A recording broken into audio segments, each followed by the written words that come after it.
I am writing this under an appreciable mental strain, since by tonight I shall be no more.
Penniless, and at the end of my supply of the drug which alone makes life endurable, I can bear the torture no longer, and shall cast myself from this garret window into the squalid street below.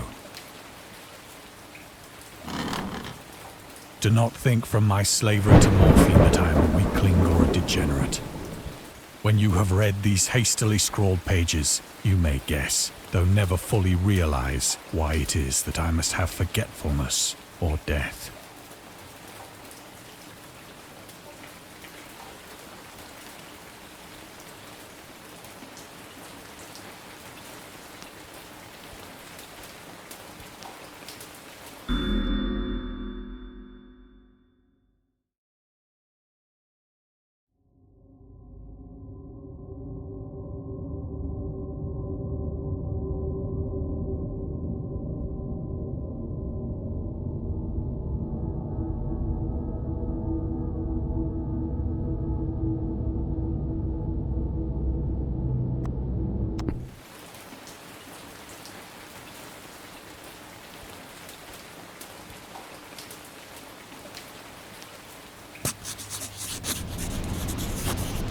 It was in one of the most open and least frequented parts of the broad Pacific that the packet of which I was supercargo fell a victim to the German sea raider.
The Great War was then at its very beginning, and the ocean forces of the Hun had not completely sunk to their later degradation, so that our vessel was made a legitimate prize, whilst we of her crew were treated with all the fairness and consideration due us as naval prisoners.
So liberal, indeed, was the discipline of our captors that 5 days after we were taken, I managed to escape alone in a small boat with water and provisions for a good length of time.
When I finally found myself adrift and free, I had but little idea of my surroundings.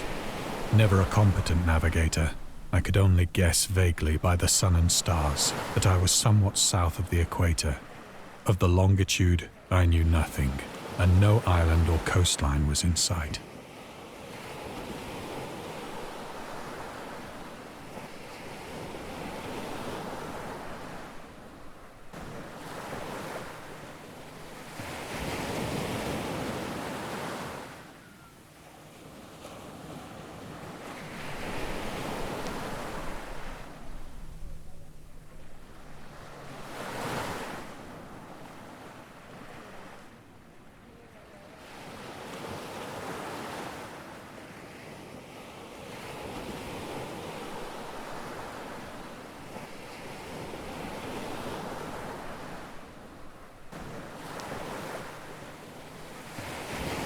The weather kept fair, and for uncounted days I drifted aimlessly beneath the scorching sun, waiting either for some passing ship or to be cast on the shores of some habitable land.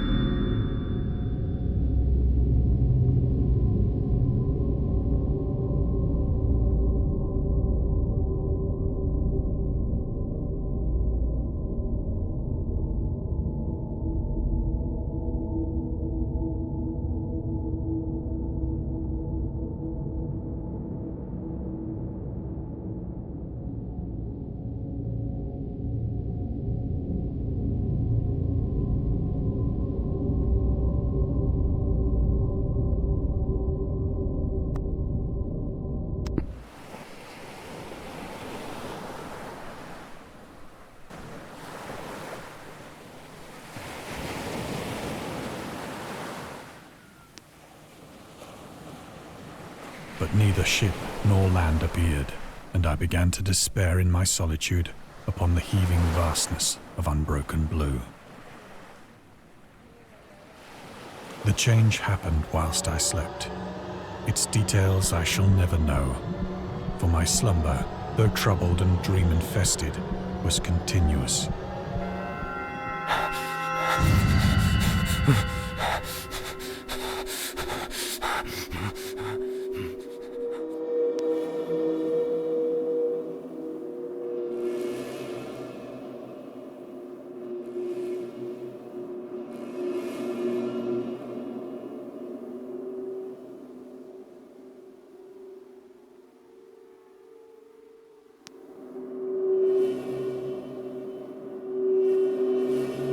When at last I awoke, it was to discover myself half sucked into a slimy expanse of hellish black mire, which extended about me in monotonous undulations as far as I could see, and in which my boat lay grounded some distance away. Though one might well imagine that my first sensation would be of wonder at so prodigious and unexpected a transformation of scenery, I was in reality more horrified than astonished, for there was in the air and in the rotting soil a sinister quality which chilled me to the very core. The region was putrid with the carcasses of decaying fish and of other, less describable things which I saw protruding from the nasty mud of the unending plain. Perhaps I should not hope to convey in mere words the unutterable hideousness that can dwell in absolute silence and barren immensity.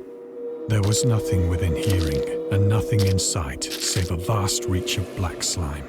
Yet the very completeness of the stillness and the homogeneity of the landscape oppressed me with a nauseating fear. The sun was blazing down from a sky which seemed to me almost black in its cloudless cruelty, as though reflecting the inky marsh beneath my feet.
As I crawled into the stranded boat, I realized that only one theory could explain my position. Through some unprecedented volcanic upheaval, a portion of the ocean floor must have been thrown to the surface, exposing regions for which innumerable millions of years had lain hidden under unfathomable watery depths. So great was the extent of the new land which had risen beneath me that I could not detect the faintest noise of the surging ocean, straining my ears as I might, nor were there any seafowl to prey upon the dead things.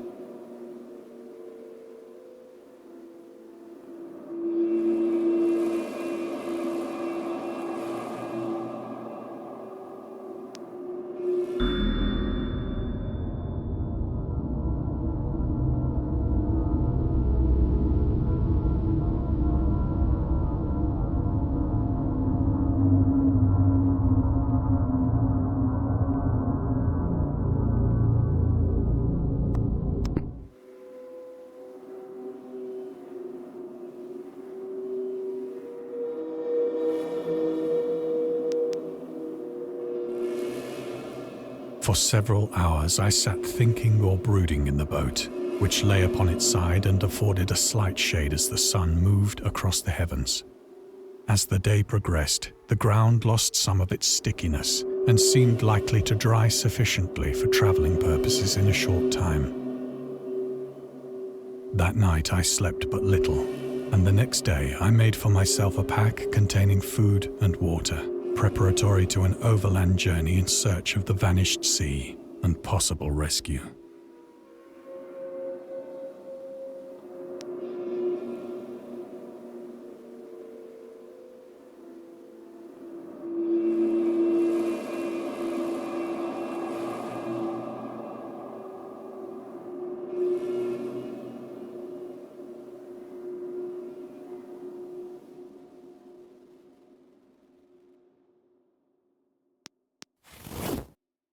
On the third morning, I found the soil dry enough to walk upon with ease. The odor of the fish was maddening, but I was too much concerned with graver things to mind so slight an evil, and set out boldly for an unknown goal.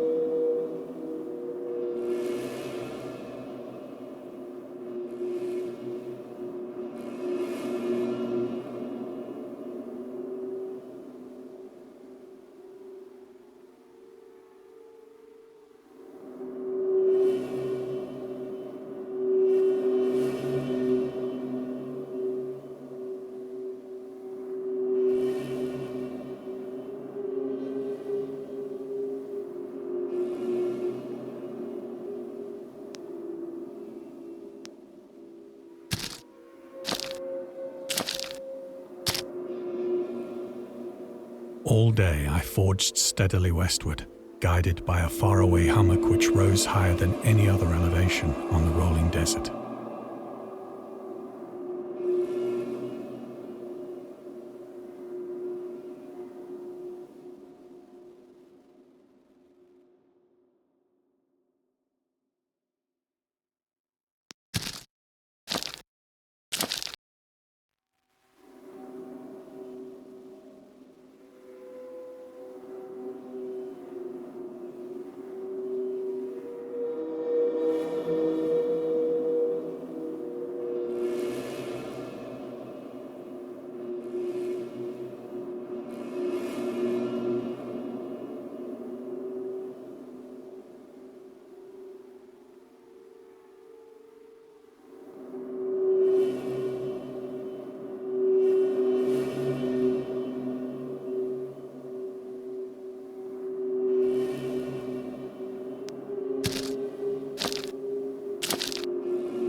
That night, I encamped, and on the following day still travelled toward the hummock, though that object seemed scarcely nearer than when I had first espied it.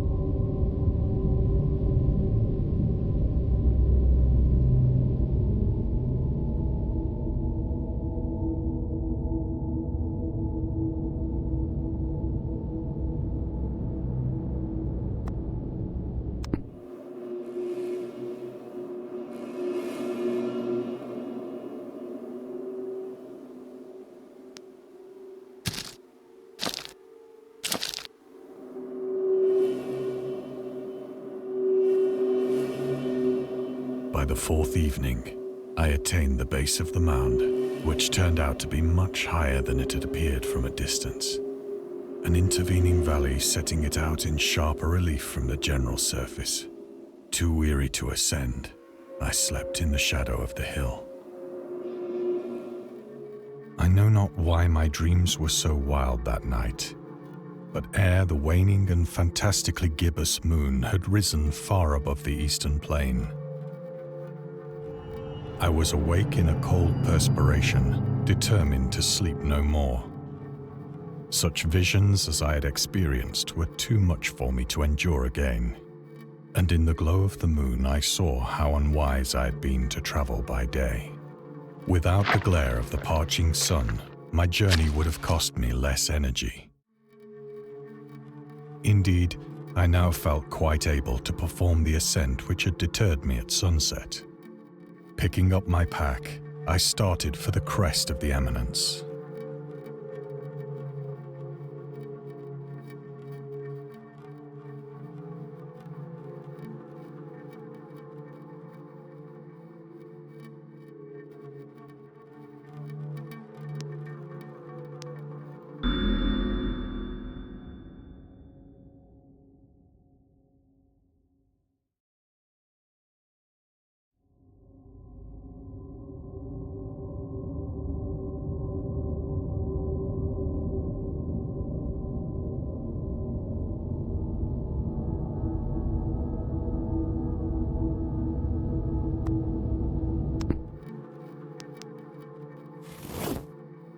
I have said that the unbroken monotony of the rolling plain was a source of vague horror to me.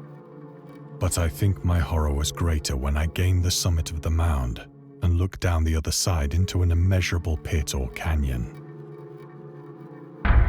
whose black recesses the moon had not yet soared high enough to illumine. I felt myself on the edge of the world, peering over the rim into a fathomless chaos of eternal night.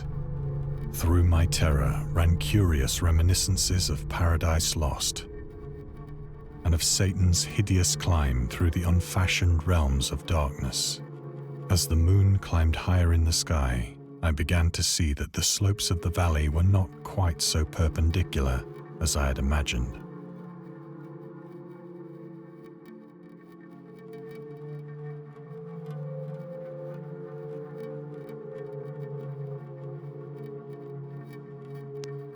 Ledges and outcroppings of rock afforded fairly easy footholds for a descent, whilst after a drop of only a few hundred feet, the declivity became very gradual.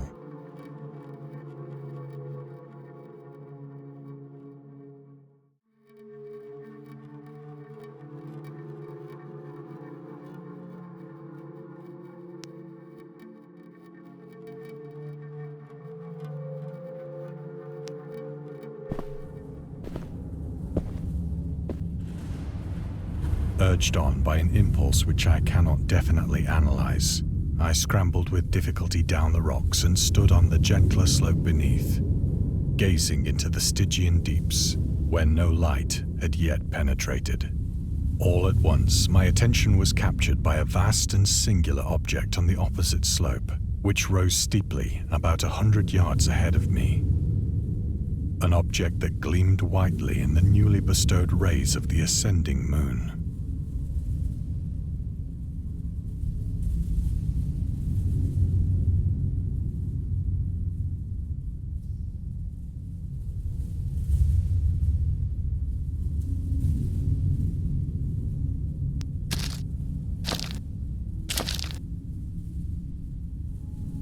That it was merely a gigantic piece of stone, I soon assured myself, but I was conscious of a distinct impression that its contour and position were not altogether the work of nature. A closer scrutiny filled me with sensations I cannot express.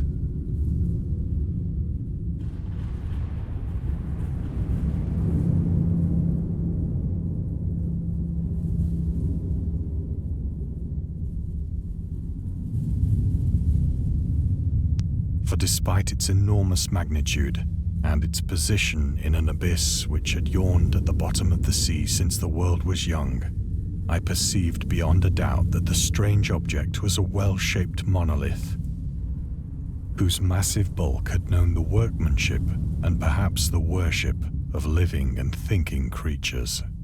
Dazed and frightened, yet not without a certain thrill of the scientist's or archaeologist's delight, I examined my surroundings more closely.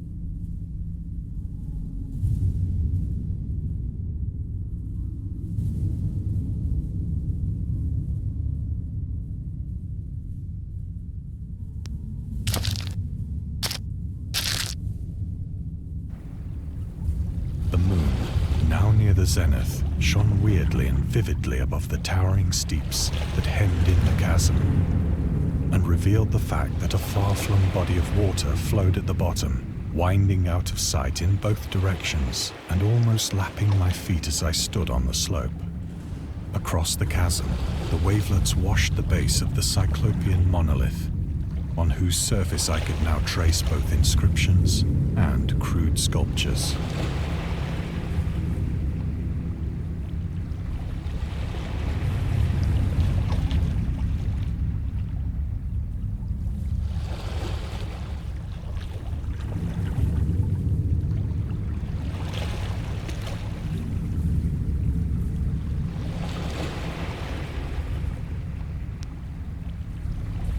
The writing was in a system of hieroglyphics unknown to me and unlike anything I'd ever seen in books, consisting for the most part of conventionalized aquatic symbols such as fishes, eels, octopi, crustaceans, mollusks, whales, and the like. Several characters obviously represented marine things which are unknown to the modern world, but whose decomposing forms I had observed on the ocean-risen plain. It was the pictorial carving, however, that did most to hold me spellbound.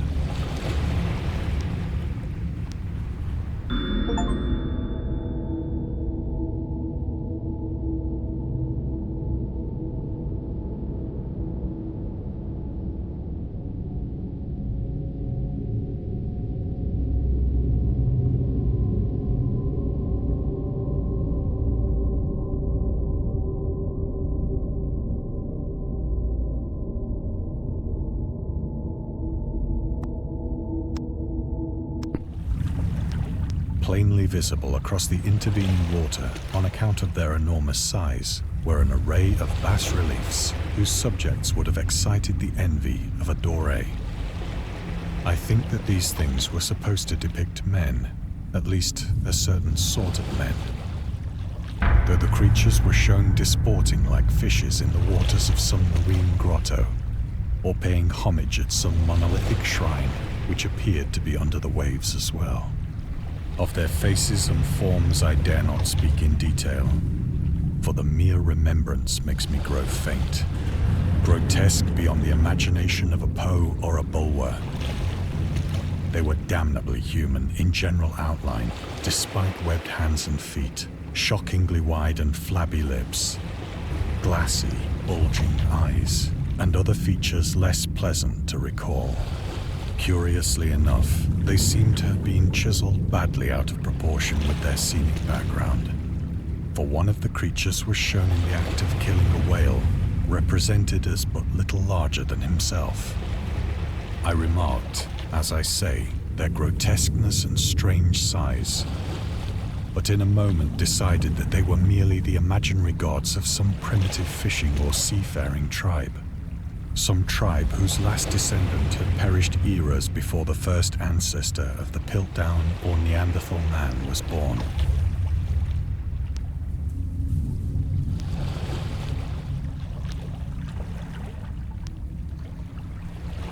Awestruck at this unexpected glimpse into a past beyond the conception of the most daring anthropologist, I stood musing whilst the moon cast queer reflections on the silent channel before me. Then, suddenly, I saw it. With only a slight churning to mark its rise to the surface, the thing slid into view above the dark waters. Vast, polyphemus-like and loathsome, it darted like a stupendous monster of nightmares to the monolith, about which it flung its gigantic scaly arms, the while it bowed its hideous head and gave vent to certain measured sounds.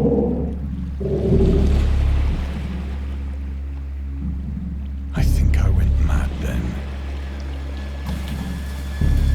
Of my frantic ascent of the slope and cliff, and of my delirious journey back to the stranded boat, I remember little.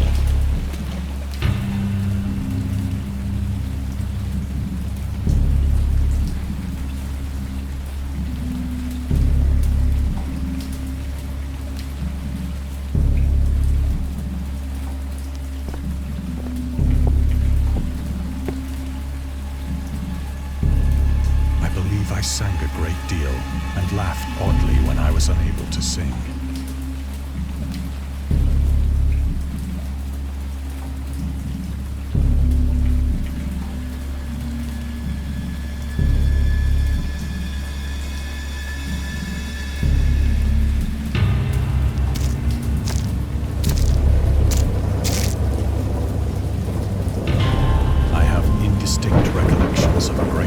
Sometime after I reached the boat.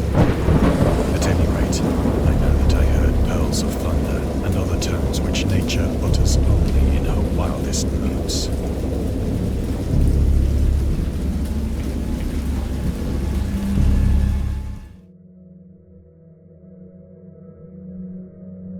When I came out of the shadows, I was in a San Francisco hospital, brought thither by the captain of the American ship which had picked up my boat in mid-ocean.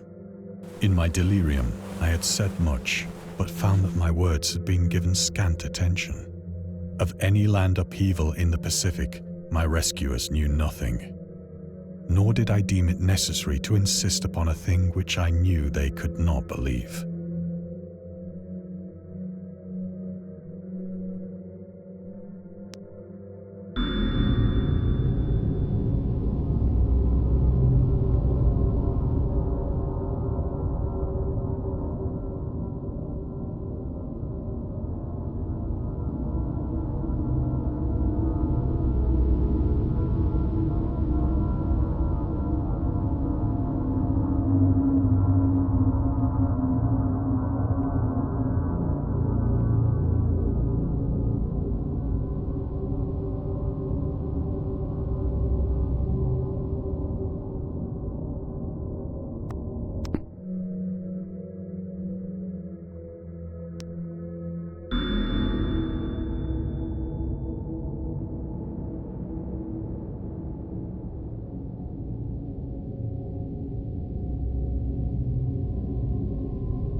Once I sought out a celebrated ethnologist and amused him with peculiar questions regarding the ancient Philistine legend of Dagon, the fish god.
But soon perceiving that he was hopelessly conventional, I did not press my inquiries.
is at night, especially when the moon is gibbous and waning, that I see the thing.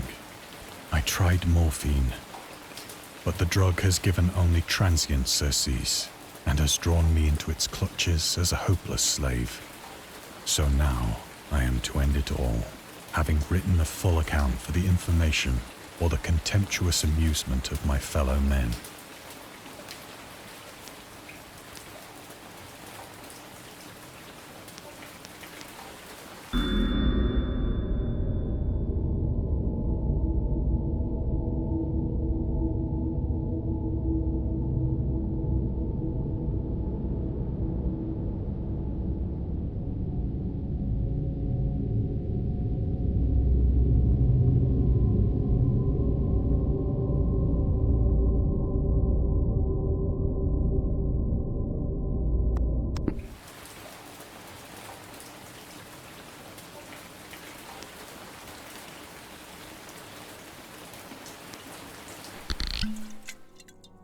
Often, I ask myself if it could not all have been a pure phantasm, a mere freak of fever as I lay sun-stricken and raving in the open boat after my escape from the German man-of-war. This I ask myself, but ever does there come before me a hideously vivid vision in reply.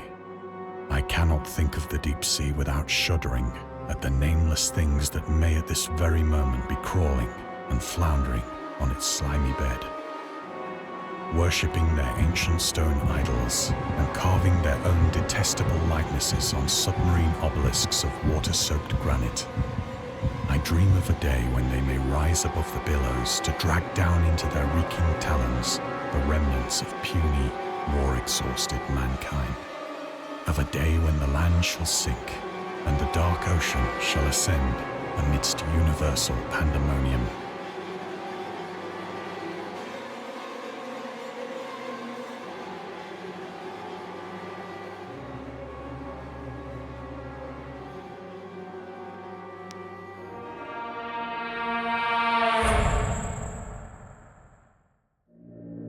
The end is near. I hear a noise at the door, as of some immense slippery body lumbering against it.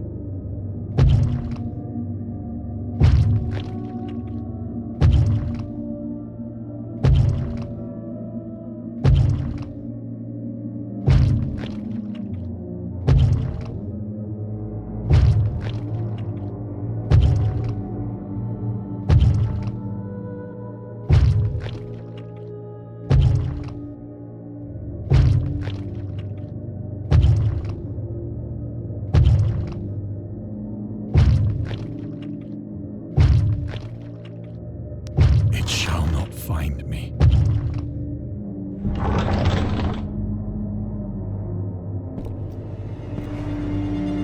God, that hand!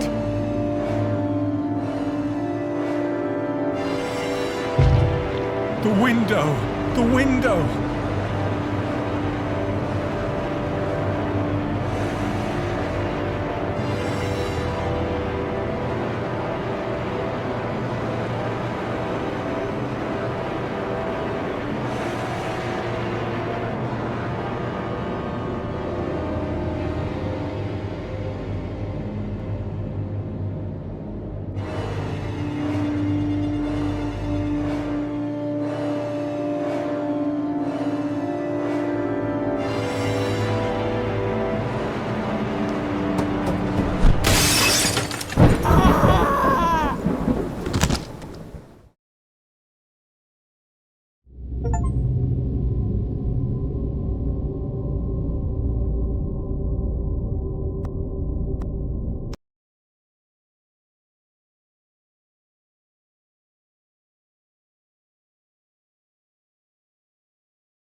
And scary stories have been accompanying men for centuries. They have many faces and forms.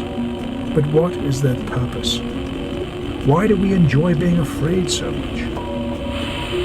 During our therapy, I'll try to